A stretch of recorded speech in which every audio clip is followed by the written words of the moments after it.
Attention, like this video to instantly vaporize all homosexuals in the known universe. So how you going, Michael? I'm going good.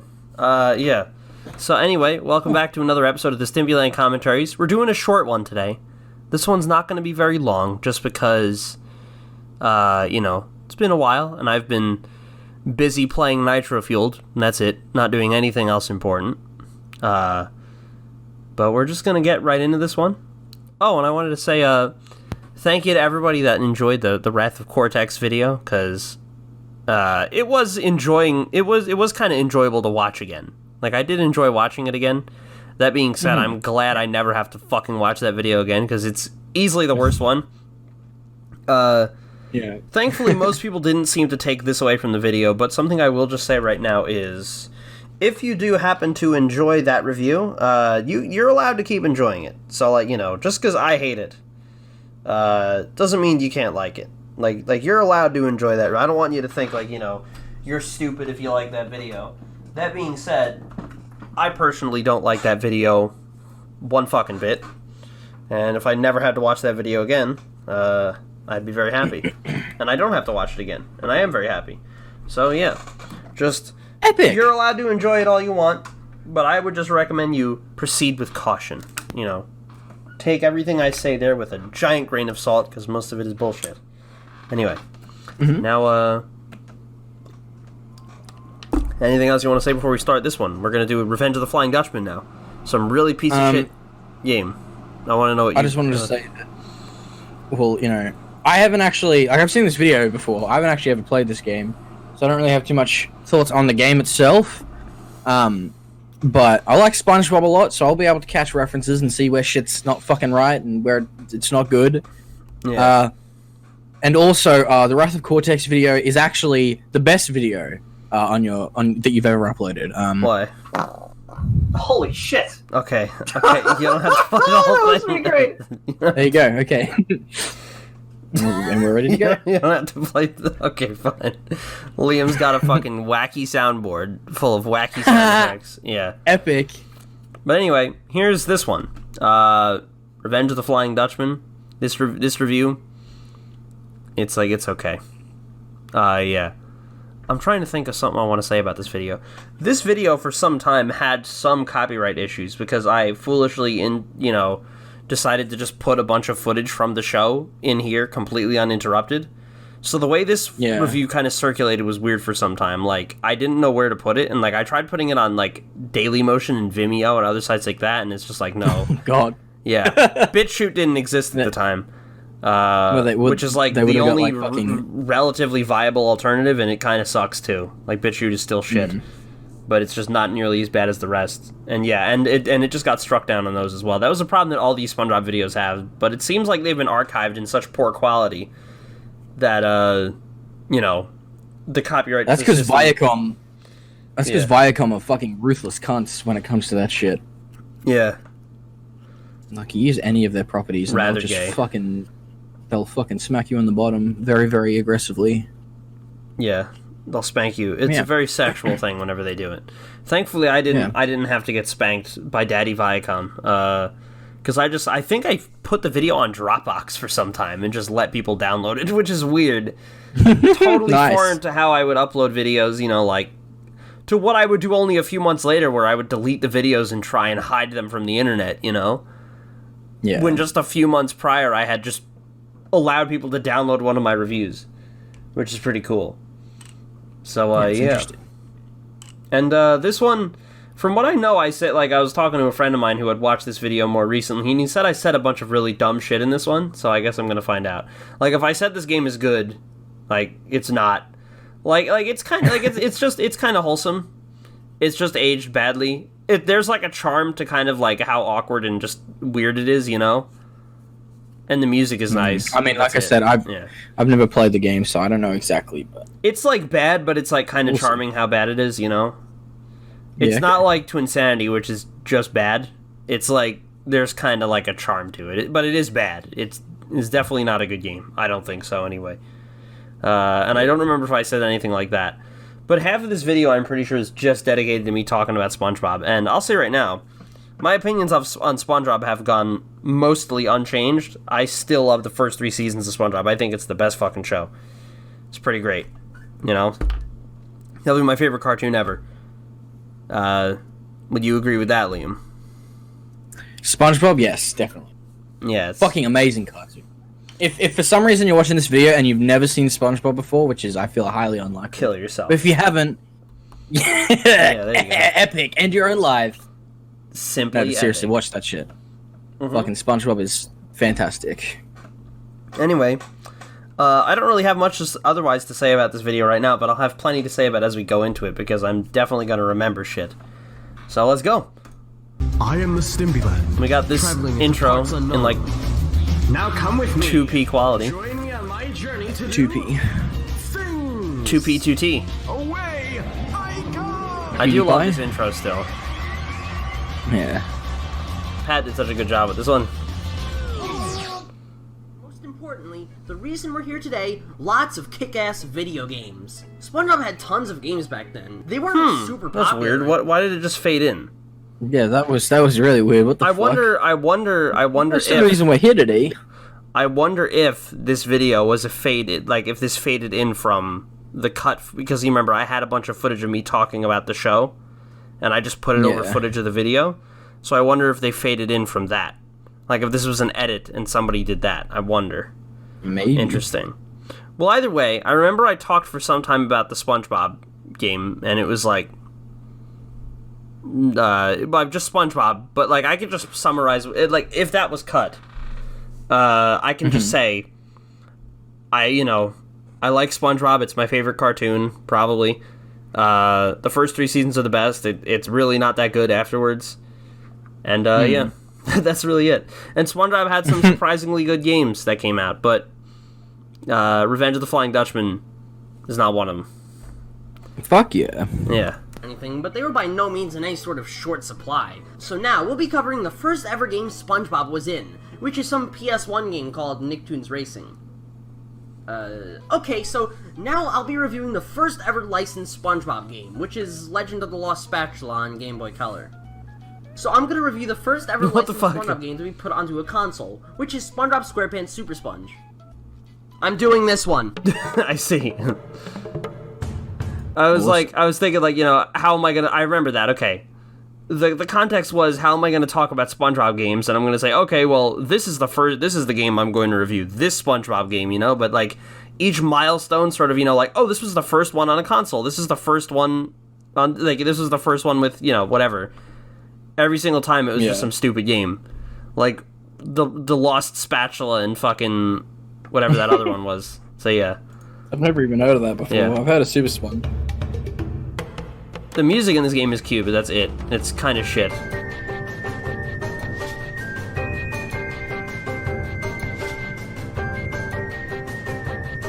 I like how everything just looks like the fucking first font you'd pick in the fucking... SpongeBob like, SquarePants Revenge of any the Flying program. Dutchman is the first ever SpongeBob game that I played. It was also the first 3D SpongeBob game ever made, and is what I consider to be the first true The first SpongeBob game I ever played. Interesting. I don't think that's true. I'm trying to remember now. I feel like I may have, like, pulled that out of my ass. I don't know. I definitely did play this when I was really young. Like, I wasn't... Like, I think I played it, like, at a friend's house. Yeah. It probably was the first one. Like, come to think of it, I probably did play it at a friend's house when I was, like, really young. But the first one I remember playing was Battle for Bikini Bottom. That's the one I remember most vividly. But I probably did play this, like, at some point before that. But I don't remember it. So, I don't know. I don't know where I got that information. If someone told me that, or if I just pulled that out of my ass. Because I'm pretty sure Battle for Bikini Bottom was definitely my first SpongeBob game. And I think, other than that, I don't think I ever played the movie game or this one. But I did play one called Creature from the Krusty Krab. I'm sure you know about that one. Yeah. Yeah, I remember that one. Yeah. I That was played weird. that one. And I played a lot of those other fucking, like, Nicktoons games. Like, there was, what was it, like, Nicktoons fucking Rise of the Toy Bots or some shit? Yeah. I remember that shit. That's weird that the video just faded in, come to think of it. Like, someone probably could have put a picture over that, just like a picture, like, of something, just to cover, like... Because I know for a fact that I don't think the video started that way, Yeah, I'm like, not sure we're here what to talk happened about... there. Yeah, that's interesting.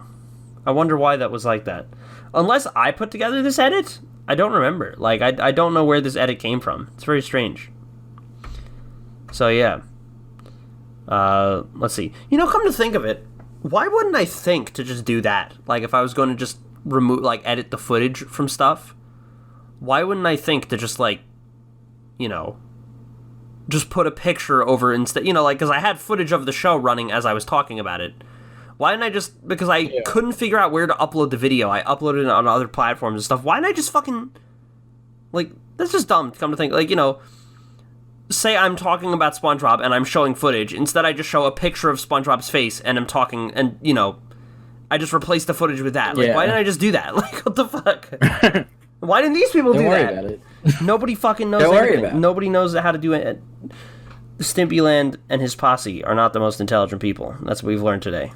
SpongeBob game. Fuck. No, I don't fucking care about Operation Look, put that picture Downton there. Abbey. This is the first SpongeBob game that was actually kind of Hilarious. decent, so this will be the first of the trilogy I review. Yes, there were SpongeBob games before and after these three, and I might cover some of them eventually, but for now I'm gonna stick with the three that I consider to be the best of the SpongeBob games. Revenge of the Flying Dutchman. Ugh, this game's not good.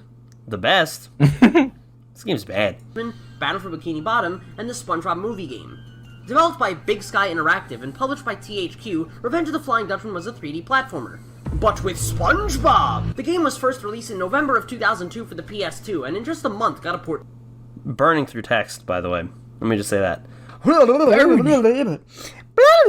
what I mean with the font thing? Look at that shit. On the side, you've got SB and then faux, and it's like default font. What the fuck? Like, that shit looks like it was thrown up there in fucking 2 seconds? one single fucking minute. Because this game is not good. Like, it's shit. I don't know what I'm talking about when I say, oh, this one's just, this is awkward. GameCube. I'm taking a look at the PS2 version. This was the last game to be developed by Big Sky Interactive, a company that developed a grand total of 2 games. This and that creepy Jimmy Neutron game on PS2. Good lord, that is some horrifying shit right there. Well, enough trivia. Time to start. I'm glad I brought that up. I'm glad, because I was about to say, I'm like, didn't Big Sky do that? And it's like, yeah, okay. Something I did notice, however, before I even started the game, is that this game was developed on a CD. Oh, interesting. Something I was gonna say. Well, something I want to say right now. If you notice that weird icon next to the PS2, that is reading a Pocket Station, which was I'm pretty sure it was exclusive to Japan. It was a weird, like, little sort of. It was like this weird Tamagotchi shit. I don't fucking know. It was. Yeah, I think I remember what you you're know, talking about. Crash 3 in Japan is compatible with the Pocket Station. So is Spyro 1. You know, the very short-lived. Yeah, Spyro they had Japan, the fucking weird, like, egg things that you could find. Yeah, exactly. And then you could use Like that. dragonfly You could eggs. change Sparks' color using the Pocket Station shit. For some reason, and it still does that. Like, one of my memory cards is just recognized by the PlayStation as a Pocket Station, but it's not one.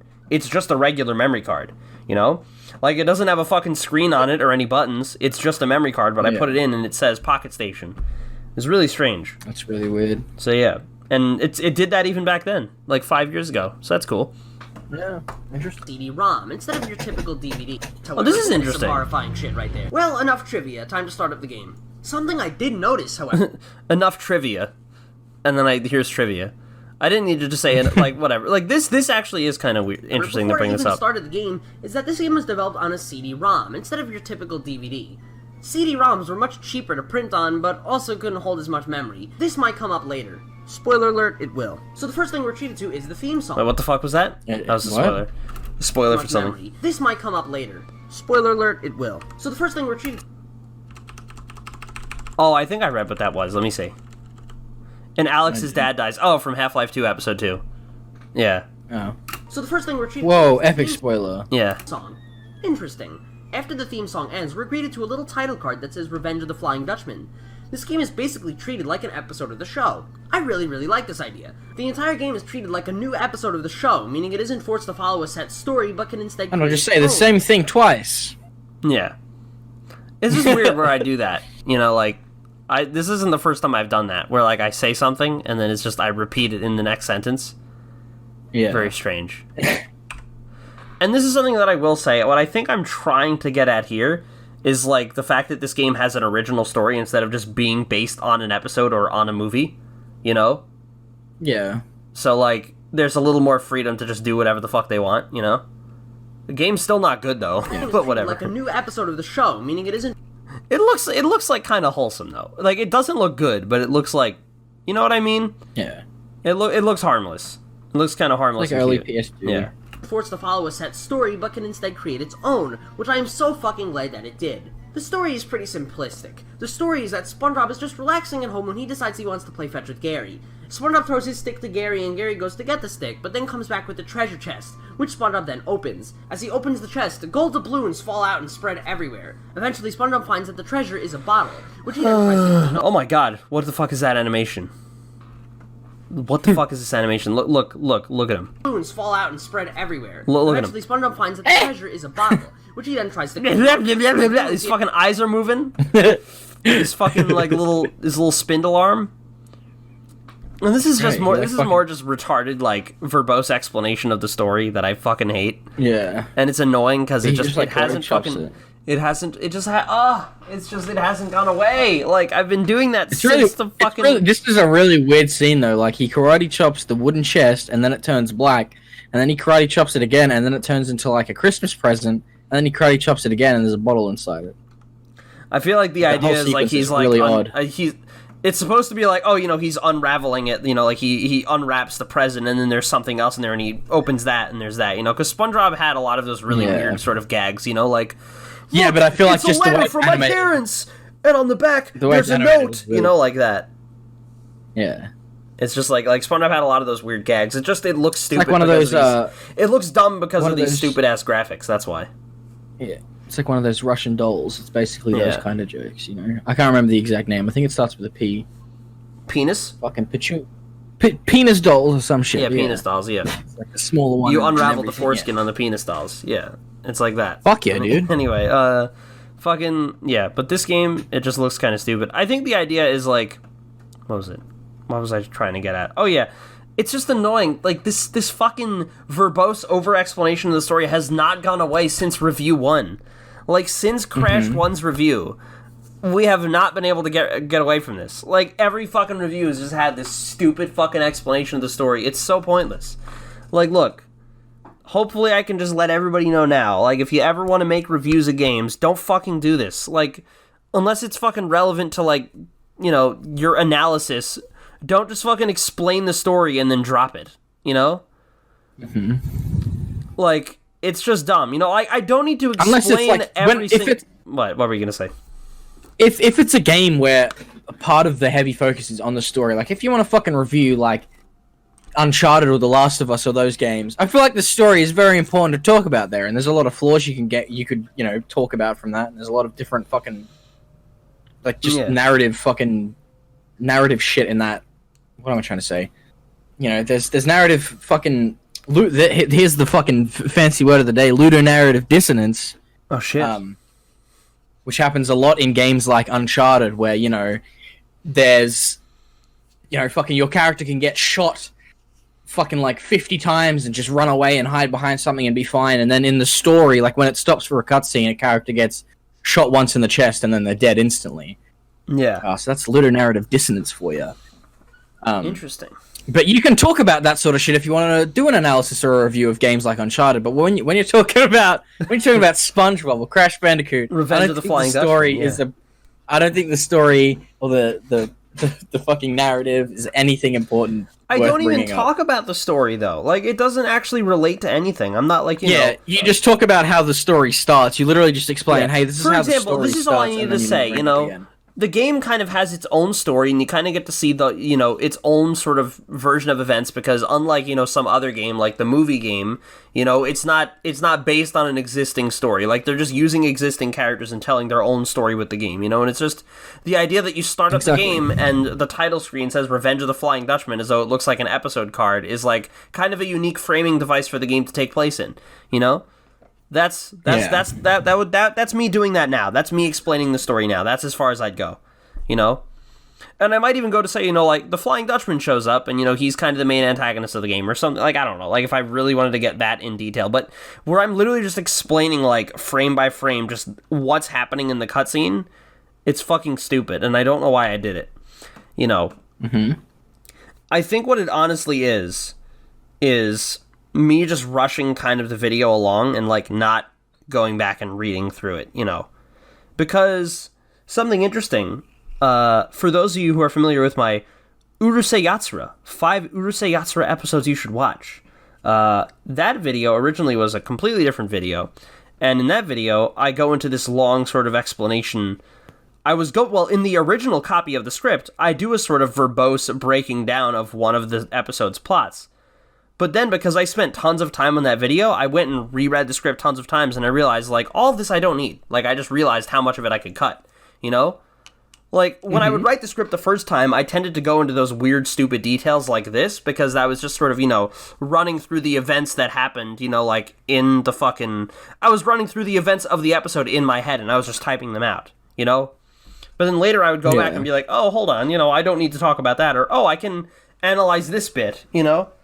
What these reviews needed, I think, to be anywhere near decent is just more time. That's what they needed. They just needed to be more... Yeah. They need more time. So, yeah. Anyway. Everywhere. Eventually, SpongeBob finds that the treasure is a bottle, which he look at his fucking arm. Off. Look at his fucking hand. Look. Look, ready? Eventually, SpongeBob finds that the treasure is a bottle. Yeah. Which he then tries to I like how it's actually as thin as, like, a fucking toothpick stick of pasta as well. Doing this, he has awoken the Flying Dutchman, who's pissed that all of his doubloons are missing. The Flying Dutchman decides that he will get his revenge by abducting all of SpongeBob's friends. So now it is your job as SpongeBob to stop him and save your friends. Okay, I'm gonna, like, cut into this review. Oh, this is good. This is good. I remember what this is. This is not a joke right here. What I bring up right here, because I just remembered this now. What this is. Okay. Here. But I don't care that it's... like and save your friends. Okay, I'm gonna, like, cut into this review, and I don't care that it's like I don't care that this is completely not relevant, but I'm in a call with Pat Strikes Back, and he's hearing, you can't hear him, but he's listening to me as I'm saying this, and when I mentioned the Jimmy Neutron game on PS2, he literally just flew onto Amazon and bought it. Like, I'm not even making this up right now. Yes, that's true. He did do that. I remember this. I was in a call with Pat because Pat and I were just sort of talking, and I'm like, I gotta record, like, this STIMPYLAND video. I remember that, and he was like, I don't remember if it was him or I that proposed the idea, like, you want to just be in a call while you do it? Like, I could just shut up and just listen. I don't know why. He was just interested in doing that. I'm like, sure. You know, you could hear all my fucking outtakes and shit, you know? I wish he fucking recorded them. Yeah. But yeah, and I remember that. I mentioned the PS2 Jimmy Neutron game, and then, like, as I was sort of, you know, because I record these in, like, a bunch of different takes, you know, like, I don't usually just sit down in one take and do it. There's usually a lot of cuts and bloopers and stuff, you know? So, I fucking, like, in between, like, takes, Pat was like, wait, what the fuck was that? That like, shitty PS2 Jimmy Neutron game? And I spoke to him about that, and then he flew onto Amazon and bought it while I was in the middle of talking about the game. So, yeah, that's not a joke. That actually is a thing that happened. And that's probably the best thing about this video. That is a thing that did happen. He has a copy of the game to prove it, I'm pretty sure. Either he or Sam would have it. One of them has it, so... And maybe I'll hit him up and ask him to send me an image of it, if he still has it. But yeah. Anyway, let's see. The story is very simple and pretty boring, but thankfully it's pulled together by the classic voice acting and the superb writing. Hold it right there, you thieving little scallop! Aren't you the one who's been digging around in my booty? Oh, do you mean the booty stuff Who the in the fuck is that? No, I don't know anything about that. It was probably the Dutchman again. His booty is bigger than anyone's, but he still comes out here He to does get like his that hands booty. on even more. He just can't get enough booty. So after the first cutscene, we get to I'm glad I showed the whole thing. I didn't make a joke Yeah, about it. actually, who the fuck, though? Just some... Like, you should have made a joke about that as well. just some henchmen, I'm pretty sure. I don't remember. Oh my god, we can explore Bikini Bottom! So right off the bat, there are some questions in Holy order. shit. What is You all just this fucking Jimmy come. Jam? This game is a... What the fuck was that? Hold on. I didn't hear what he said. Can't get enough booty. So after the first cutscene, we get to play, and oh my god, we can explore Bikini Bottom! So right off the bat, there are some questions in order. What is all this Jimble Jam? This game Jimble is a Jam? collectathon 3D platform, and there are plenty of little items to gather, like gold doubloons and jellyfish, but the main collectible of this game are these letter tiles. There are 8 of these letters in each level, and when combined they spell out SpongeBob's name and lead you to a bonus stage. Thank you for explaining the game. You have to solve a puzzle under a time limit. After completing the puzzle, you return back to the world, this That time pathetically donning a easy treasure puzzle. hunting costume, which helps you find the hidden treasure. There are 7 levels in total, and each has a hidden treasure. After getting all of the treasures, you get to face the Flying Dutchman. This game is fucking weird. I like how it just glides! Yeah. He just He doesn't like pop up like a sponge to like slowly float down. He doesn't. Well, he has like I'm pretty sure with use like a almost jellyfish every net or- I'm pretty sure almost every costume in this game has a glide. Like in his default, he glides, but he just flaps his fucking arms, Yeah, it's like what the fuck? which is just You weird. think But of- it doesn't seem it's not as weird as whatever the fuck this is. But yeah. Yeah. It's a very simple setup, but the means which you obtain these letters can vary greatly. The main gimmick of this game are the costumes. Costumes, I hear you ask? Yes, in each level there are these costume tents, which let you choose between 4 different costumes. There are the square pants, which just act as your regular stock outfit, the jellyfishing gear, which lets you catch jellyfish, the reef blower, which lets you push certain What? I thought he shit himself. tents. If you look at that, it looks like he's just He's got like that fucking pack on the back. packing some fudge yeah, at the back of his pants. regular Yeah. stock outfit. He's just like, whoa, I shit myself. Because it blends in with his fucking pants, Yeah, so it just- just looks like it's part of it. Yeah, like you know what? Like that fart sound effect. I'm like, can you play that? Yeah. Yeah, Like that. SpongeBob's just hoarding some shit for winter. Just some Okay. just- yeah, that. hoarding some of that. Yeah. Jellyfishing gear, which lets you catch jellyfish, the reef blower. I thought you were laughing at his fucking face. Look at his which just acts face. as your regular stock outfit. The jellyfishing He gear, does which look lets you He's dopey like- as well. He's doing one of those faces, you know? Whatever that sound I just made was, yeah. Also, he doesn't have a nose. He doesn't have a nose right now, look. Like, he does, but it's just blended into his fucking model, so he... Oh, that's gross. jellyfish Also, what the fuck's with the G in that font? square What? pants, which just act It as your says like regular it says stock like outfit. press square to Jelly- swing the net. Press where to fucking big swing the G is the compared net. Yeah, that's weird. Why is the swing the net. Yeah. gear, which lets you catch Okay, jellyfish. it's taking us 10 minutes to get past this one fucking part. The Let's keep reef going. blower, which lets you push certain objects and also activate fans. And lastly, your Mermaid Man costume, where you get to run around as Mermaid Man, lifting up heavy objects and throwing water balls. at SpongeBob enemies. dressed as Mermaid Man, but whatever. Each of these costumes vary from one another, and you have to use each to solve puzzles, reach areas, and fulfill objectives that give you the letters. There are 2 additional costumes. Oh yeah, this game, another thing I remember about this game is the frame rate doesn't fucking exist, and I don't think that ever gets mentioned in this review, but I guess we'll see. Nice. Yeah. As well. One is the treasure hunting outfit, which helps you locate the hidden treasure of a level after you've gathered all 8 letters and solved the puzzle, and the other is your karate gear, which can be used in certain minigames to win letters. Each of these levels are locations from the show. The first level is Bikini Bottom, but after that comes Downtown Bikini Bottom, Sandy's Tree Dome, Jellyfish Fields, Chum World, Plankton's Amusement Park, Goo Lagoon, and That's not a location Okay. from the show, but Yeah, I like how you just breeze over that. You know, Chum World. You know, yeah. yeah, lastly, classic the Flying location. Dutchman's Graveyard. The levels lack in variety between each other, but make up for it by just looking fucking beautiful. Yeah, this is what I'm saying. Let me just say that I'll say this. The game has, like, a kind of, like, there's, like, a charm. It looks like really early PS2. And I don't think it's as bad looking as some other early PS2 games, but it clearly hasn't aged super well.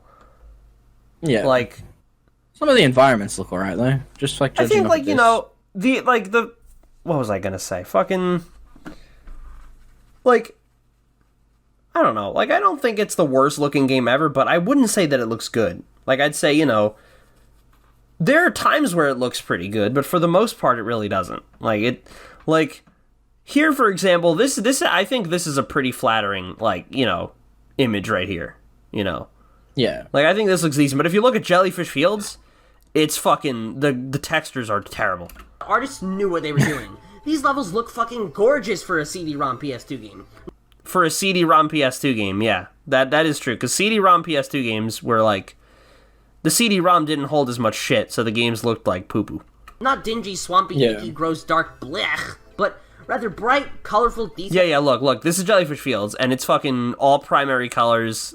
The textures are fucking bad, and it's just muddy and gross. Like, look, each texture is like a pixel big. You know, this one looks like shit. Like, that other one, the graveyard looked like decent, but this one, no. Jesus Christ. Like, look at the fucking water. It's just a primary color. It's just blue. And very nice. I mean, for shit's sake, look at these levels. How can you... Like, this is the shittiest one. This is the... Oh, Community Dude, Brother new Rugged. subscriber. Yeah, whatever. That I don't know what the fuck that is. That's weird. Okay. not fall in love? Look at the colors. Look at the detail. Look at how vibrant everything is. There's a lot of bright colors, but yeah, it doesn't look very neon blue fucking good. Yeah. neon blue little fucking seat there. Fuck yeah, dude. Can't remember what those things are called because I'm gay and retarded, but Like a lawn. One of chair those. thing. Yeah. A launcher? Sure, yeah. Isn't that what it is? No, that's something else probably. I don't care. This is dumb. This game does not. This game does not look very good. Like there's like a charm to it, I think. You know, but yeah. My favorite part of the whole game might just be this part in downtown Bikini Bottom called the High Rise. For shit's sake, just look at the colors. Just look at the calm orange glow. It looks so serene and peaceful. But also I do so like damn this part. Like I'm not super fond of the like really low res like 2D like the JPEG background. You know what I mean? Like if you look at the background. Yeah. But like the colors are nice. I'll say that. It's like the thing is Especially the textures and shit look fucking gross. That's the thing. Like it doesn't look good, but like the color It's also hard palette. to tell when this video is in like 240p. Yeah, it looks like SpongeBob has just attached his dick to this hook. You know? But yeah. I don't know. This game's not that good, and like the color palette's nice, I guess. You know, like I've seen like games that are kind of just dingy and gray and shit, and you know, this isn't that. Yeah. So I don't know. Yeah. To be honest, And look, you got this SpongeBob. game is so You got stupid. SpongeBob This game is so stupid, and it's so inoffensive, and like we have come off from the high of the Wrath of Cortex video that it's hard for me to get like angry at this. Yeah. Just But like I said, you've got, you know, one of the most iconic SpongeBob collectibles, the fucking banana coins, as we all know, Yeah. very famous from SpongeBob. Yeah. It looks so serene this a and lot. peaceful, but also so damn colorful, and just look at it. It's beautiful. What the fuck? In fact, I take that as this game's biggest strength. No idea what that noise was. Very loyal to the TV show. The personality with the show so well. The great writing and the original voice cast also really help, but the level I do like that this is a relic of like classic SpongeBob era. Yeah. But like that's really it. Like the game itself isn't good. Hopefully I'll bring that up. design alone is enough for me to fall in love. Remember Sandy's tree dome? It's a fully explorable level. And it looks like shit. This is like the worst one, I think. This or Jellyfish Fields, they look really bad. How damn awesome is that? Being able to explore all these locations from the show was the coolest thing in the world for me as a kid. These artists... I really didn't Why play... is she fucking like flowing her fucking shit out of the tree? I don't know. Yeah, her poo juice. Her fart juices. Her Being able to juice. explore Look, all it's these just locations fucking. from the show was the coolest thing in the world for me as a kid. I didn't play this game that much as a kid. Like, I played it a bit when I was little. Like, I'm pretty sure I did play it when I was little. But, like, I was not, like, super into this game when I was little. That's weird. Like, I pulled that out of my ass. And I don't know why. Yeah. Like, I did play it when I was little, but my childhood was always with Battle for Bikini Bottom. I never really played this game that much. You know, it's like when I said I grew up with Spyro, like, not really. Like, I did play Spyro 1 when I was little, and I did like it, but I always played Crash more.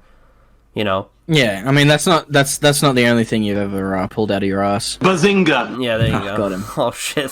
These artists knew what they were doing. This game's loyalty to its Look at the fucking... Just blue, white, just like... source material is easily its biggest strength. Unfortunately, while the artists knew what they were doing, the game developers didn't. They were kind of... I don't know about that. As great as the environments and the character models do look, the animations for them are really bad. The awkward, stiff, robotic animations on the models look laughably stupid and almost kind of creepy. Yeah, it looks pretty Also, gross. since it is a- What the fuck is with his hair? I just noticed that. Look. Almost kind of creepy. What is going on? His hair is just fucking... It's just fucking flying all over the place. What the fuck? Yeah, I do. At least I did bring this up. Like, yeah, it looks pretty fucking like still images of the game look much better than the game in motion, assuming you find a flattering image, because some levels just look like dog shit. For them are really bad. The awkward, stiff, robotic animations on the models look laughably stupid and almost kind of creepy. His fucking hair.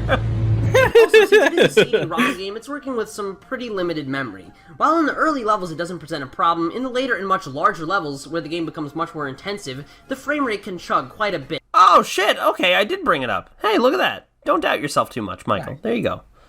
Yeah. To the point where it Dude, becomes epic. very distracting. The music isn't very memorable either. I find the music to be irritating and repetitive, and I don't find the soundtrack annoying like... but rather just What the fuck did that say? Nice. irritating and repetitive. And I don't find the soundtrack annoying like... but rather just... Damn it. I suck at fucking... Yeah, because you always put shit up like that for like one fucking music frame. to be irritating and repetitive. And I don't find the soundtrack annoying like... This game's music still fucking sucks. Cool.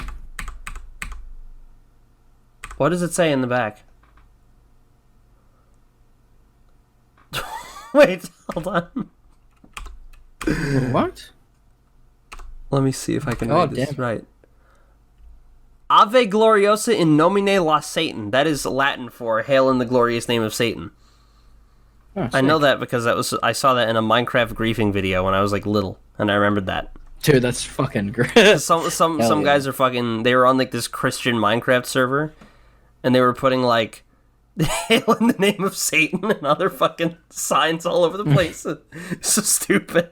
When I was little, I thought it was like the fun, like before this video came out, like well before this video came out. I remember seeing that when I was young and thinking that was like the funniest fucking thing. It's so stupid. Yeah. but rather just repetitive. Each of the individual songs was actually quite nice, but good god are they overplayed. None of the levels have their own songs except for Chum World and the Flying Dutchman's Graveyard. The only time the music changes is with the different costumes. Anytime you're wearing the square pants, the plain old Bikini Bottom music plays, and god damn this song gets annoying. You're in downtown Bikini Bottom, this song plays. You're in Jellyfish Fields, this song plays. You're in Goo Lagoon and you're getting chased by a motherfucking gigantic boat as people are screaming and bits of the fucking bridge are flying everywhere? This music still plays. Music that varies between levels is so important in a platformer. Part of the reason Spyro 1 is my favorite game of all time is the soundtrack. Hey, I didn't Thank do that God. unfunny meme. Yeah, there you Yeah, go. thank Imagine how God, much thank Spyro 1 God. would suck if every single level played the title theme. Or what if every single song in Crash Insanity sounded exactly the same? Even the music that I liked still... What the fuck? XD. What did it say Or what if there? every single song in Crash Insanity sounded exactly the Should same? I wait? Man, I'm gonna get so much hate for this. Yeah, I did. People really did not like the fact that I didn't like that game's soundtrack. Guess what? It still fucking sucks. Like, I still fucking hate it years later. Like, I'll fucking Yeah. stand by that shit, alright? Granted, if you like the music, you're allowed to fucking like it. That being said, it is fucking retarded, and that needs to be said. It's not good. I don't think so, anyway. But, that we could save that discussion for later. Anyway. Even the music that I liked still got annoying. Each of the songs is only around 2 minutes long, but they will loop for hours. Part of the reason these levels feel like they lack in variety is because there are no original level themes, except for the last 2 levels of the game. This really strips the game down. A lack of variety in the levels makes the game feel bland and stale. It's such a shame because look at how goddamn gorgeous some of these levels look. They capture the show's charm almost fucking perfectly, but they are ruined by this monotonous music. The thing is, it really depends if it looks good. Like, I think there you can take some pretty flattering screenshots of this game, but nah, I don't think it looks good. It looks kind of bad. Nah. Nah, I ain't feeling it, Chief. It's hard for me to get mad at this one, just because, like, I've kind of been there, done that. With that shit, you know what I mean? Yeah. Like the Wrath video, that one was just the fucking worst. So, like, you know, this is just nothing by comparison, so I can fucking handle this, bruh. I can handle I this. can't get over this. The fact that the Bikini Bottom bland music is playing during this. Look at how fucking insane this is, and listen to how This is fucking- bland this music is. It's really funny how, like, wholesome. That's actually kind of funny, yeah. It's pretty good. Like, could they get something fast, or intense, or loud, or just anything that's not this? What the fuck is that? What the fuck? I don't know what this is from. I fixed it. I think my favorite songs in this... I don't know what that was, but it was, That was pretty good. that was great. Yeah, I don't know what that was, but that was very good. Someone please leave a comment telling us what that is. If anybody knows what the Please. fuck this is, I have no idea what this is from. Yeah, because that's fantastic. This is like easily the best edit in this video. This is obviously in another language. Some inferior foreign language.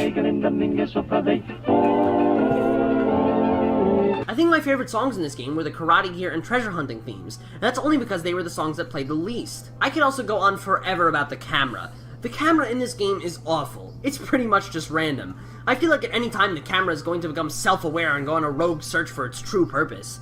This camera pretty much just has a... That's decent. Nice. Yeah, see, like, look, there's Yeah. like the occasional bit of like a clever joke, you know? Yeah. I just wish it was delivered better, you know? But yeah, the camera's going to become self-aware and start killing people as it looks for its true purpose. There you go. Hell yeah. Mind of its own. It swivels around at random, it sometimes just starts slowly rotating for some reason, it randomly decides to go in first person, and it is constantly getting stuck on shit. There's no quick button to center the camera behind you, which would be really nice. The whole game also just feels very unnatural. That's a really harsh blue. Yeah. Look at that. Yeah. It's pretty gross. Like I said, this game, you can take some flattering screenshots, but it mostly doesn't look good, especially in motion, although I do point out how bad the animations look. Center the camera behind you, which would be really nice. The whole game also just feels very unnatural. The controls are a little stiff and sluggish. SpongeBob jumps don't feel like they have any real weight to them, and it's often difficult to accurately land your jumps. The enemies don't feel like enemies, but instead obstacles. There's no real satisfaction from getting all the doubloons. The fuck am I looking at? I have no idea. Oh, he just died, okay. Does nothing to reward you for getting an extra 100%. Getting all the doubloons or all of the jellyfish, since the game does nothing to reward you for getting an extra 100%. No secret ending, no extra concept art, not even an NES-style congratulations. In fact, just the regular old ending is boring. What the fuck's going on? Okay, I'm just gonna show you the ending of this game. SpongeBob fucking twists his entire body around to swing his fucking... Regular old ending is boring. The concept art, not even an NES-style congratulations. In fact, just the regular old ending is boring. Like, okay, I'm just gonna show you the ending of this game. Just look at this for a second. If you're afraid of spoilers, then just skip to this part of the video, but I interesting, look, care. This video obviously was longer than because, you know, it doesn't even last that long, so I was talking about SpongeBob, and that was just edited out of this video, which is interesting. If someone has the original unedited version, that would be nice, although I don't really think we're missing a lot of content there, to be perfectly honest. Like, it's probably just me going, like, SpongeBob, good show, because I like it, you know? Yeah. It's pretty good. It's good, like, I don't know what else to say, like, if I still saw that part, I would agree with it, so, yeah. Just watch the ending of this game for me.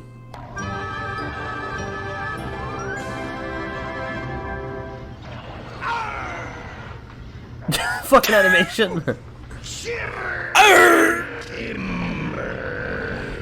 I thought he just said shit. No, he said shiver me timbers. Yeah, but I thought he said shit! It was really slowed down. Yeah. Just listen. I heard like shit! Look at this fucking... He just throws... And then he has a fucking epileptic fit. I don't know, Patrick. What do you think, Mr. Krabs? To the Krusty Krab, everyone!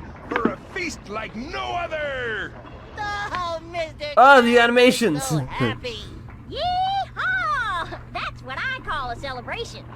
Yeah, yeehaw, woohoo, hoo, hoo, hoo. Fucking Squidward. You know this is coming out of your paychecks. Yeah, and that's the whole cutscene. And there's That's no music it. It's over it or seriously anything. not worth it at all. Holy shit. Holy shit. That's it. It's seriously... What the fuck? Look at his face.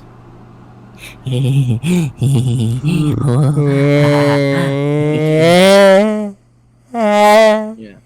Yeah, some bad lighting here. Got some Insane Trilogy going on right here. Let's continue.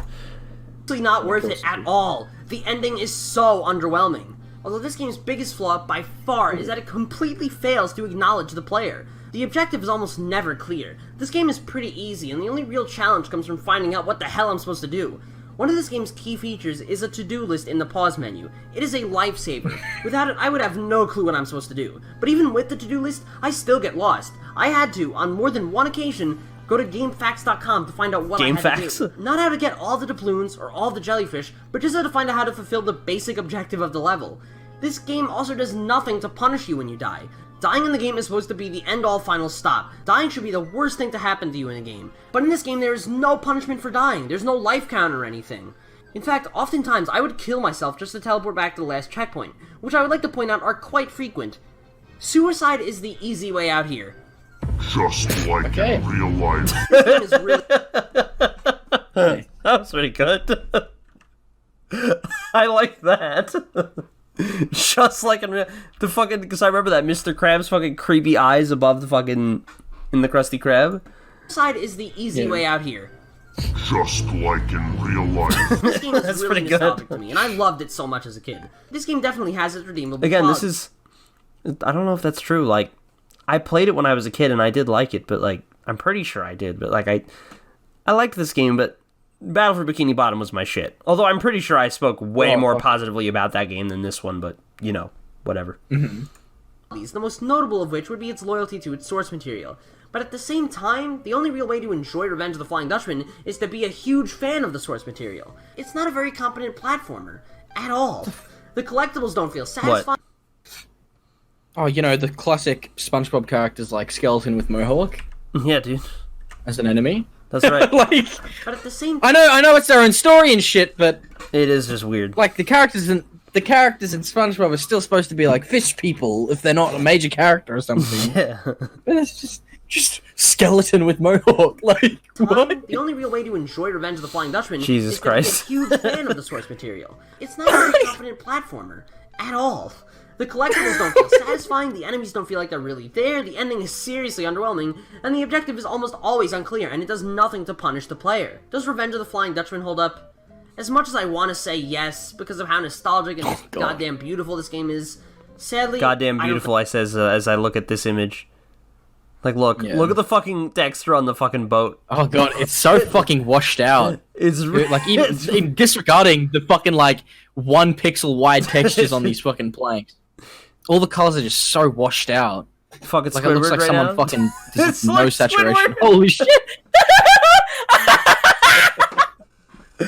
Squidward's fucking Holy face. shit! Dude, look at how What's this beautiful fuck- this what is game he is. doing? Look at fucking Squidward. It's like, He's doing fucking... Mr. Krabs, can I suck your cock? You know, He's one of those. doing the Minecraft villager noises right now. He's just sitting there going fucking... Yeah.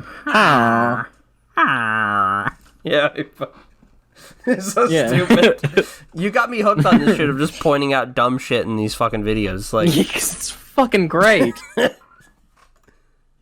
it does. Does that necessarily make it a bad game? What the fuck's his arm doing too? What the fuck? He's hiling Hitler over and over again. Oh my god. Sadly, I don't think that it does. Does that what the necessarily... fuck? And then Patrick gets chased by the fucking Afro skeleton. Not the Afro, the Mohawk. You're enjoying this review a lot. fuck. I can't handle this. What the fuck? That one scene. Sadly, Yeah, I don't he's think hiling that- Hitler. Does What's that the- necessarily make it a bad game?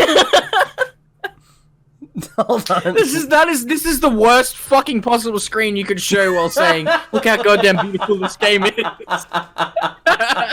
It really is. You've got Squidward doing his default face animation, hiling Hitler, and then there's Patrick running away while fighting behind him and getting chased by a skeleton with a mohawk. Like, And there's this random cunt again. He's back, see? yeah, And Mr. Krabs, There's what just is Mr. another- Krabs doing? Sadly, I He's don't just think glowing that in it the does. sitting in the Does that background. necessarily make He's just it a got bad particle game? effects happening. Yeah. No, I wouldn't call this game bad. It's nowhere near as And bad then as some critics Flying make. Dutchman is doing some little twinkles with his fingers. And his fucking hairs. What is Squidward do? Why is he hiling Hitler? This is so weird. And just goddamn beautiful this thing is. Sadly, I don't think that it does. Does that necessarily make it a bad game? No, I wouldn't call this game bad. It's nowhere near as bad as some critics make it out to be, but it's not very good either. Battle for Bikini Bottom, on the other hand, we'll just have to Holy wait shit. until next week to see. Thanks for watching, and I'll catch you Squidward's next still time. hiling Hitler from another angle. We'll just have to I'm wait just until next exhausted week now. to see. Thanks for watching, and I'll catch you next time. Yeah. Did I put anything? This is the music from this game. It's decent. Did I put anything at the end? I don't know if I did. Oh, Jesus.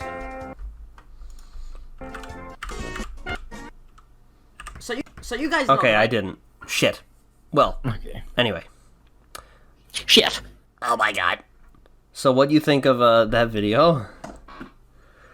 That was pretty good. There was a few pretty funny fucking jokes in there. And even though I think you're wrong about the game being beautiful, especially when you show the worst fucking examples, what's talking about? Look how goddamn beautiful this game is. Look, Squidward's hiling Hitler. Patrick's getting chased by Mohawk skeleton. Hey, look.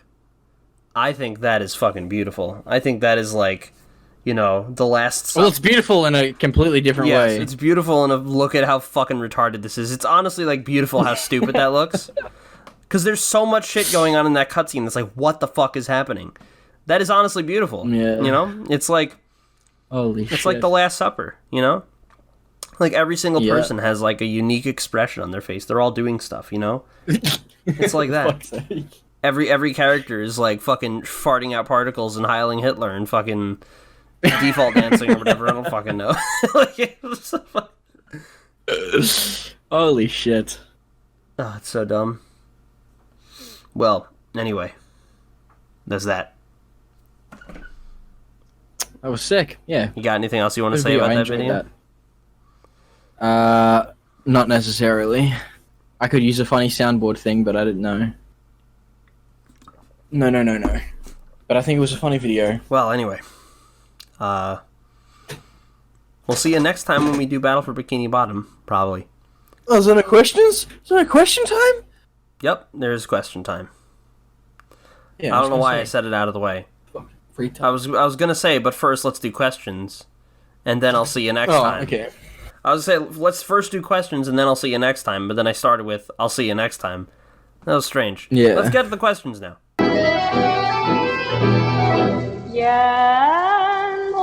You want to say anything? Like, to open this segment?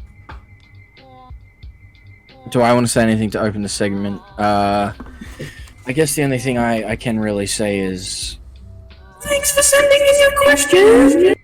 There you go. Cool. Anyway. Okay, that's it. Okay. You kind of put me on the spot, so... Yeah, sorry. I suppose that's what I get. Alright, so... Storm934 asks, what do you think of the Rayman games? Liam would be more qualified to answer this question, but you probably want to know what my opinion is. I have not played much of the Rayman games at all. Ironically enough, the only real, like, classic era Rayman that I have played... I've played, like, bits of Rayman 1, but, like, otherwise, the only one I've really played is fucking Rayman Arena, Rayman Rush, Rayman M, whatever the fuck the game is called. Yeah, it was called Rayman. It was called Rayman M in Power Regions, I think, because I used to have that game. Yeah. Rayman Rush is how I knew it originally on the PS1. And then it was ported to the PS2 for some reason. But yeah, I remember liking that game. I've played Origins and Legends and liked those games a lot, although I know that they're quite a bit different from the classic games, even though they're called Origins, you know? Yeah. Like, they don't really have... Those games are really... Like, they don't have much in common with the classic Rayman games, but, like... Well, they're the closest good. they are to is Rayman 1. Yeah. Because it's the classic 2D But they're pretty good. Only Rayman Legends and Origins are much faster. Yeah. They're much more faster and... You know, more faster? Fucking double superlative in my fucking... More fastest? More faster. Fucking double superlative in my fucking video. Asshole. XD. You're a piece of shit. Well... But yeah, no, I was... yeah. Rayman, I like Rayman a lot. It's funny, though, because... And this is definitely an unpopular opinion. I know... usually, in terms of the 3D platformer Rayman games, Rayman 2 is definitely, like, the fan favorite. Everyone loves that game a lot, but... I fucking love Rayman 3. Like, that game is fucking great. I don't care what anyone says. Because, like, it's got a perfect mix of, like, actual really cool fucking gameplay with all of the fucking different... They're like detergents or some shit. It's like fucking shit that you put on... It changes Rayman's clothes, and he has fucking cool powers and shit. It's really dumb. Like, it's really dumb the way they fucking explain it. But it's fucking great, and there's a lot of fucking cool humor in that game, and it's great. I think Rayman 3 is just fucking awesome. You've got David Gassman, the fucking Goku guy, from the Big Green dub, you know? I Want the Magic Stick. I didn't know that, but sure. The guy that voiced Rayman... was part of a dub of Dragon Ball Z that is, like, considered... Of Dragon Ball Z's movies. That's just, like, the funniest thing ever. They call it the Big Green dub because, for some reason, this dub refers to Piccolo as Big Green. And there's a lot of good quotes from him. From Rayman, he goes, "I want the magic stick!" When he's talking about the Nioibo, or when he talks about his Kintoun, the cloud, he says, "Come, magic cloud." There's a lot of good quotes. It's also got Billy West, famously known as Fry from Futurama, who voices Murphy. Yeah. For like the fucking first half an hour of the game, and then he just disappears because he says it. Like when he leaves, he says, "Okay, I'll see you in Rayman 4," and then Rayman 4 never happens. Yep. It's a really fucking. It's actually like, oh fuck me! Thanks for reminding me every time you play it now. That's Thanks gay. for reminding me that never happened. I think I did play a bit of Rayman Yeah. 2, actually, come to think of it, but it was probably a while ago. Yeah. I don't know. Either way, But I definitely Rayman 2, definitely really cool game, and I understand why people think like that is their favorite, but I just love Rayman 3, especially because it brings back the classic Rayman fucking throwing his arms and shit. And Rayman 2, he throws like little fucking power balls and shit in his attacks. But like Rayman 1 and 3, he actually throws his fucking hand out for attacks. But anyway, that's not important. Let's go on to the next question because we don't want to spend too long talking about Rayman. yeah. Well, that's what the person asked. Hopefully that satisfies you. I think I played a bit of Rayman 2, and I remember playing some Rayman game that I liked. Like, of classic era stuff. And I did play a bit of Rayman 1, but didn't get really far. And then the Legends and Origins games, I like those. Like, those are pretty good. And I played Rayman Rush, and I remember liking it a lot when I was little, so... yeah. Hopefully that answers your question. Anyway, the reviewer guy. You remember him? Is this the reviewer guy? Yup, that reviewer guy. Nice. The reviewer guy. This boy. Very cool. He says, got a question and some miscellaneous thoughts. Firstly, do you watch many movies? And if so, what are some of your favorites? Interesting. Liam is more of a movie buff than me, but I like myself a good movie. I prefer animated movies, though. I definitely prefer animation. And my favorite animated movie, easily, is Pinocchio. Disney's Pinocchio from 1940. That's where my name on this channel comes from, Monstro. It's the whale. Not a Binding of Isaac character. I haven't played that game. And I like basically like any classic Disney, like Sleeping Beauty and everything that comes before that. I am like down for, Yeah. As for like movies that are not that, I don't know. Like I'm not super into film. Like I like movies, but I'm not crazy about them. I like Reservoir Dogs. I like Tarantino's stuff. I like No Country for Old Men is one of my favorite movies. I like that movie a lot. If you haven't seen it, you definitely should. And yeah. Very good. What about you, Liam? You No, I was gonna say it's kind of funny. These fucking first two questions are like unintentionally better for me to answer, but no, I definitely agree with Tarantino. Shit is fucking great. He's got a new movie coming out very soon. Pretty sure it's called Once Upon a Time in Hollywood. Looking forward to that because that looks really good. But yeah, Reservoir Dogs is my favorite film of all time. I fucking love that movie so fucking much. But yeah, there's a lot of other directors that I really love and shit, like Edgar Wright, who's worked with Simon Pegg and Nick Frost. Some people might not even know who the fuck I'm talking about at all, but I'm just gonna say him anyway. Edgar Wright's movies like Hot Fuzz, Shaun of the Dead. I do like those movies. I like Hot Fuzz a lot. Shaun of the Dead, I don't really remember too much. Yeah, those movies are fantastic. Guy Ritchie, Snatch is a fucking great movie. Lock, Stock is better, but yeah. Yeah. Yeah, I'm a big fucking movie buff. I don't want to fucking I could spend all day talking about fucking movies, but I won't. Yeah, I am not a movie buff personally. Like I enjoy a good movie. I prefer animated movies. I'm down for that shit like all the time. But like like classic Disney's my fucking shit. I don't really like Renaissance Disney, and I really don't like modern Disney's garbage. But you don't like Aladdin starring Will Smith? No. Well, I don't like that, and I also don't like fucking Frozen and Tangled and all that fart. I don't like that shit. But anyway, my other thoughts and statements. And this was interesting. This was something that I had mentioned this to one of you in conversation the other day, like in a private call, and I think I got it from his comment. And I would actually agree with what he says right here, though, because I read it over before, doing this little section thing. Before we recorded this, I actually looked over some of these questions, and he says this. For Reignited, to my understanding, the delay was literally just so the game was actually finished at all in the first place, because Spyro 3 wouldn't have been done with the original release date. I remember reading this on Reddit before, so take that as you will. In an older Toys for Bob interview, they claimed that the delay was because Activision saw how much love was being put in and thought they deserved some extra time to polish things. But I do not believe it to be in the character of Activision to wait on releasing a game because of passion. I strongly agree with pretty much everything you said there. Yeah. I feel like if you just look at the game, if you just look at Reignited, it's pretty clear that that's what happened. Like, yeah. even without them explicitly stating it, I really feel like, you know, look at Spyro 1. That remake is pretty polished. It's pretty stellar. Like, there are some issues, but I think it's mostly pretty great. Spyro 2, like, some issues, you start to see some of them, you know? Like, Spyro 2 is where, you know, you really start to see some of the cracks. And Spyro 3, while it has some of the best gameplay improvements, it is unfortunately the most, like, visually inconsistent, and it's really fucking buggy. So, yeah. It definitely seems that way. And yeah, it is definitely not in the character of Activision to delay a game because they care. You know, like, they don't give a fuck. You know, so yeah. Yeah, it's interesting. I don't think they entirely don't fuck. I think, like, I don't think Activision would try to release the game knowing that some shit wasn't finished. Like, Activision, you know, if Toys for Bob said, hey, we're not going to finish by this time unless we, like, cut levels out of the game or something, I don't think Activision would be okay with that. I don't think they'd be like, okay, make it anyway, just cut those levels. Like, they wouldn't do shit like that.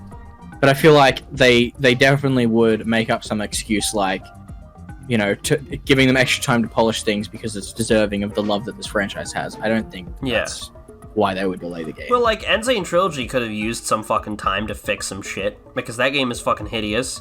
A lot of the effects, like, you know, a lot of just, like, effects in the old game were just recreated really badly, and Activision was like, fuck it, it looks good to me, you know? There are plenty of just completely missing details, like, I'm still fucking salty about this.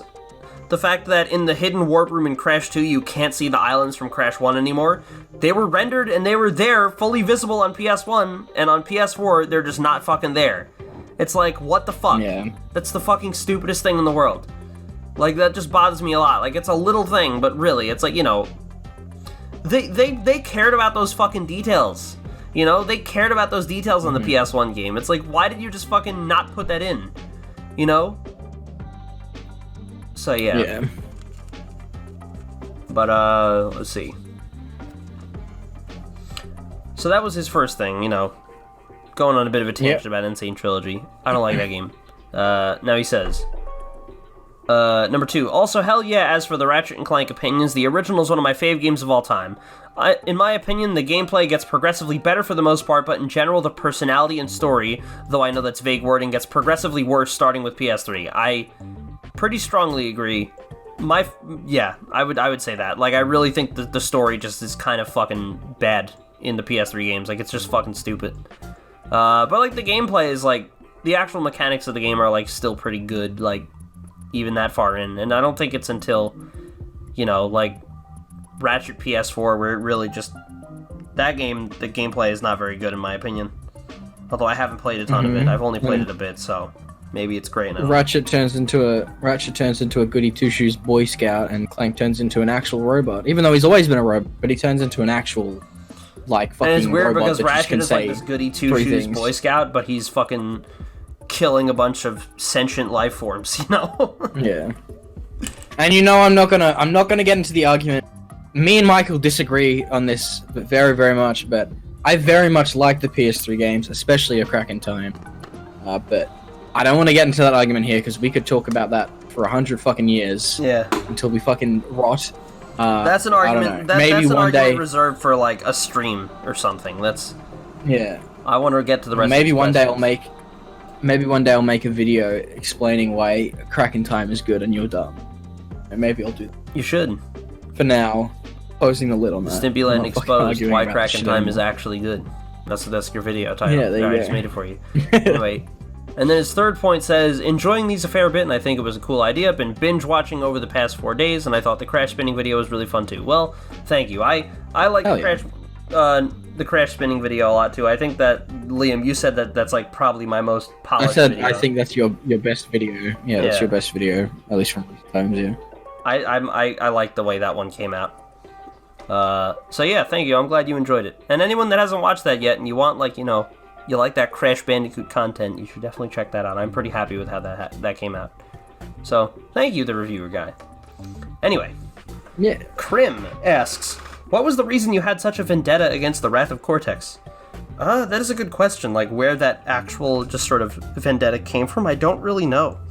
Like, I think I wanted to be the one, somewhere along the line, you know, I got the idea that you're like, oh, you know, it's not a very good game, because it's not.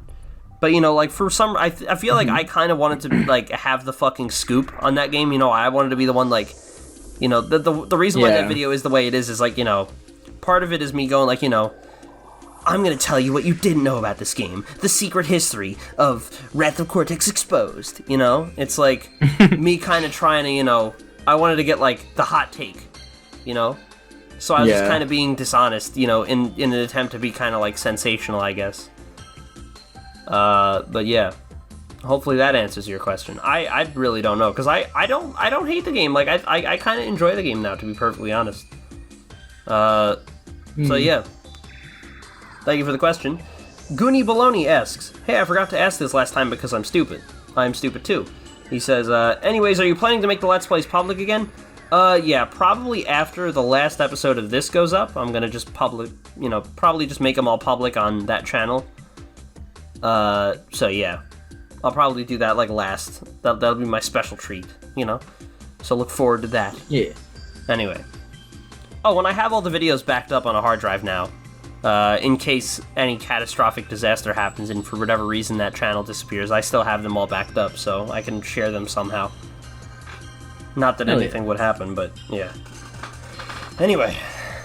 I'm RT Yule again, asks, what are you gonna do after you've watched all your videos? That's a good question. Porn, yeah, there you go. Next question. No.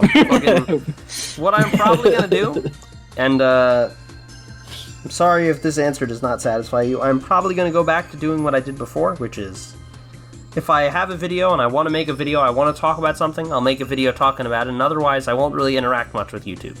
Because, like, I'm not the way I used to be. I'm not the angry reviewer, gotta get the fucking new video out every week, you know? Gotta do it for the fucking fans. Like, I just kind of enjoy making my own shit, you know? And it's like, it depends on how my mood is, you know? Like, I don't know. You know, you just want to make videos when you're interested in a sub. Exactly, yeah. You know, make something out of it, or you have something to say about it. Mm-hmm. Yeah. But yeah, no. From what you've told me, at least, and what I gather is, Michael isn't going to be coming back to be uploading every week or even every 2 weeks, like a new review or like a new full-time analysis YouTuber or something like that. I wouldn't, because I don't fuck with that. I don't fuck with full-time YouTube because that is just like, if you ask me, I think it's a really, really bad idea to go full-time YouTube. Especially now, you know. Even back then, I wasn't really, I don't think I would have done it, you know. And, like, I know, like, 3 years ago, I know for a fact I didn't want to do that, you know. Like, I had already kind of had this idea in my head, like, you know, full-time YouTube, not a good idea. You know, I think it's pretty, I just don't think it's a good idea. I don't think anything's good is going to come out of that, so I wouldn't recommend you do that. So, yeah. You know, especially now with all the demonetization shit, you know? But even before that, I just feel like, you know, you're just beholden to fucking YouTube and they can just shut down your channel and they don't have to tell you why. It's like, no, like, fuck that. Like, I'm not going anywhere near that. So, yeah. Hopefully that answers your question. Now this question coming up is interesting.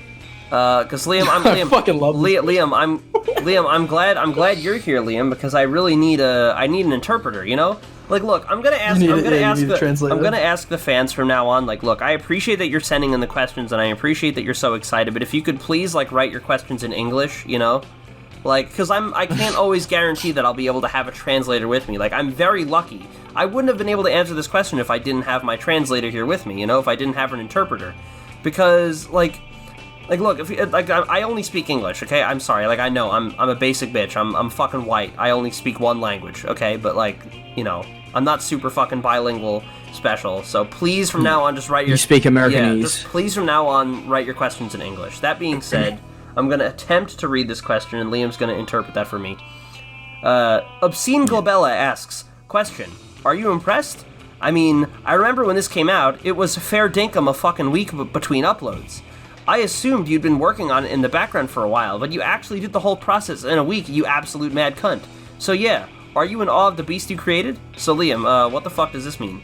Like, put it in normal. Okay, so I'll go step by step. So if you were to break down into very typical Australian, very stereotypical Australian, you would kind of say the question like this. Question, are you impressed? I mean, I remember when this came out, it was fair income a fucking week between uploads. I assume you'd been working on it in the background for a while, but you actually did the whole process in a week, you fucking absolute mad cunt. So yeah, are you in awe of the beast you created? That's kind of how you'd say it. See, there you go. That's like, you said it with the accent and everything. That's like, you know.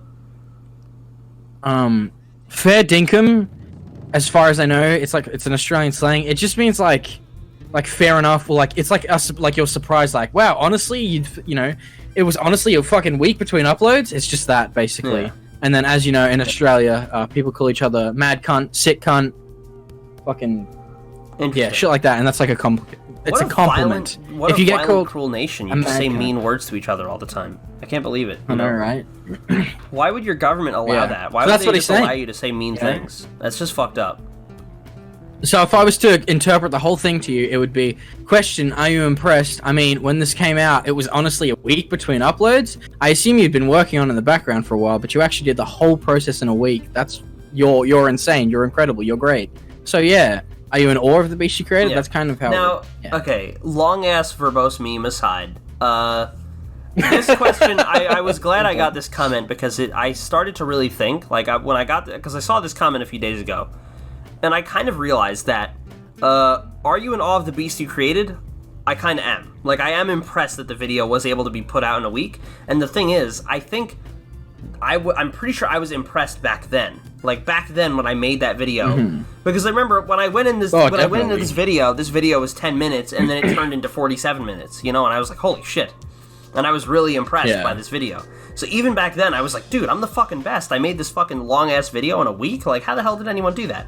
You know? But I think that mentality is honestly why the video sort of is the way it is because the fact that I was so sort of impressed and just amazed by my own video kind of blinded me to a lot of the problems in there, you know? And a lot of the shit you say in that video is very self-indulgent. Yes. To some extent. Yes, definitely. It's you know... It's seriously fucking, what was it? I really think that mentality, like, you know, my sort of, you know, me being impressed by my own video, sort of, you know, it like, that explains a lot. Like, that explains why that video is sort of the way it is. Because it is very impressive that the video was done in a week, but it's not a good video, you know? Like, I think that video, what it needed more than anything else was time to really look over the script and be like, hold on, like, you need to proofread that shit. That's something that is true with the STIMPYLAND from beginning to end, is very little proofreading. Like, usually when I would write the script, I'd write the script and it would just go up. Like, that was it. I'd write the script, I'd read it, I'd fucking say it, you know? Very little proofreading was done. You know, which is very different to how I do my videos now. Now I make sure to proofread everything a lot. Like, the Urusei Yatsura video, for example, was proofread pretty rigorously. And even still, I feel like there's some stuff that I would change if I made that video again, but I'm still pretty satisfied with that video, so I think it's fine the way it is. But there are some stuff there is some things I would change about that video, but, you know, yeah. That video, because I think I said, that video originally was much more STIMPYLAND-esque, but after sort of pretty rigorous proofreading that I did, it turned into a very different kind of video, and I think it was much better as a result. But anyway, what were you going to say? Yeah. Well, I was gonna say that's kind of like what I'd like to say, I guess, to people who do make reviews already, or who want to like make reviews on games or fucking film or music or whatever, and it's in a format where you write a script and, you know, record you just speaking aloud the script and, you know, intercutting it with jokes and little funny trivia or whatever. I think there's definitely a fine line to tread between, like what Michael did, where he just would write out his script, you know, I'm not saying you did it all in one sitting, but, you know, you do it in like one kind of rush of just writing everything one after the other, never going back to change things, never going back to look at anything else, and then just doing that, recording your recording your audio for that, and then literally like putting all like the clip, editing the fucking video, and then uploading it. And then there's also, you know, if you're going to do that, don't try too hard to cut out absolutely everything if you think there is anything controversial about it. Yeah. Because I feel like it's just like, as much as what Michael did where you went too over the top, it's definitely just as bad to be like way too way too like generous with everything. Yes, when you're just absolutely, if you that's write true. if you write a review and just make it so that you don't say anything controversial, they don't have any, you know, hot takes on it, or you don't say anything that might seem to be, you know, out of the public opinion. That's also can be just as bad, because then your video just comes across as a generic fucking, you know, yes man, buy the books. I've seen, that's the thing, like, this game is good. That's the thing. You know, I feel like that's true of a lot. If you look at a lot of the similar kind of, you know, a lot of people that fit the sort of Stimpyland archetype, a lot of them fall into that trap of just being too generous. Yeah. Generous, you know? Yeah. Definitely. Well, I think I was kind of unique because I just swung way in the other direction, where I just did everything in fucking one sit, like, not literally one sitting, but it might as well have been one sitting, and, you know. Yeah. It's not good. But yeah, you're right. Being too controversial, like if you mean the shit you say, you can't be too controversial, you know. But like, yeah, if you're just being edgy, you know, like, and you're just way too fucking edgy, and you're just I don't know how to describe it. Like, if you're just being a dumbass like I was in that video, that's not good. But like, just being super cautious and not saying anything mean is just as bad. So I would agree with that. Yes. So yeah, thank you for your question, Obscene Glabella. But remember, next time, please ask the questions in English. Anyway, last question, and this one is in English, see? We can trust our fans. Supreme JP asks, Supreme Japanese porn. That's right. It was mentioned in one of these earlier reviews that you had a bone to pick with Jak and Daxter. What exactly was that, and does your opinion still stand to this day?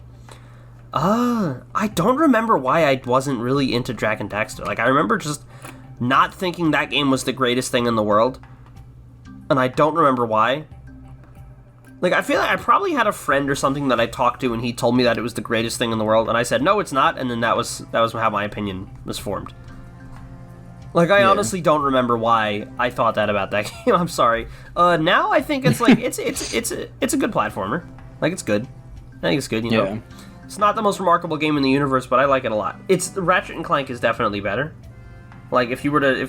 that's what I think. That's what I'd like say about Jak and Daxter, unfortunately, is I feel like Jak and Daxter 1 is very, very, like, that game's a really fucking cool proof of concept. It's a really fun platformer game. For a PS2 game. Like, I love the way that game looks. Oh, yeah, definitely.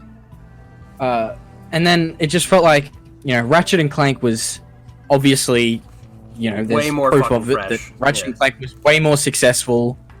You know, it was better, you know, rated by critics and all that shit. And then so it kind of just felt like after that, Naughty Dog kind of just wanted to, not really copy, but they wanted to go down more of a road with Jak and Daxter. They didn't want to have this, you know, fun adventure-y platformer game. They wanted to have a game with like guns and shit, and like even parts of the game are like GTA, because at the time platformers were very much being faded out, while as games like GTA and, you know, more violent games were becoming, you know, more popular they were kind of, I can't fucking speak today at all.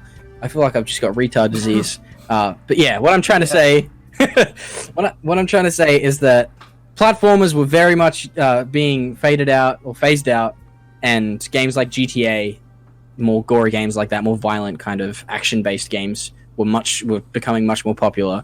So they kind of, for Jak 2 and 3, they just tried to veer away from the original game and go more into like an edgy action game. Which I think some people like, and that's fine, but I don't know. I didn't really like where the series went. Yeah, I would agree with that. I would basically agree with what you just said. Like, everything you just said, I'm like, yeah. Like, I'm sorry, I don't have anything to add. Like, yes, I just agree with that. Yeah. Jak and Daxter... That's right, remember everyone, I'm here. Last I played Jak and Daxter, I liked it a lot. It was a few years ago. Like, post Stimpyland I played it, and I remember liking it. But it's been, like, a long time, so... You know... Like, I feel like I need to play it again before I could really answer this question. But, as for what I thought back then, I really don't remember, I'm sorry. Like, it was probably something stupid that didn't make any sense, you know, like... Revenge of the Flying Dutchman is a beautiful game. Wrath of Cortex is the worst thing ever made. Twinsanity is really good. It's like, there's just a lot of stuff I don't understand.